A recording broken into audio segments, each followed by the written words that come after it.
Uber tech moves the world. So we got the world to ask some of Uber's women in tech, what moves them? What are their inner Ubers?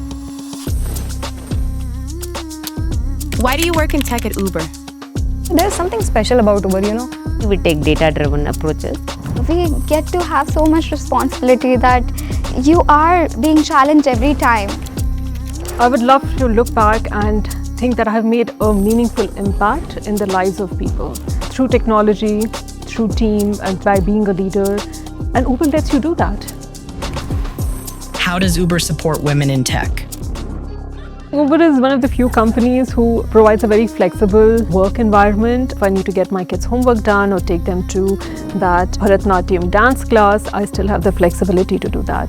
At Uber, we have C++ programs, you return programs, you take a break, you come back. It's really great to see all of that. My manager is super supportive. She will not just spoon-feed you with the direct answer. She'll try to understand the thought process behind it. You feel that you have a voice and you will be heard. What are your inner Ubers? Empathy. You're just not staying still.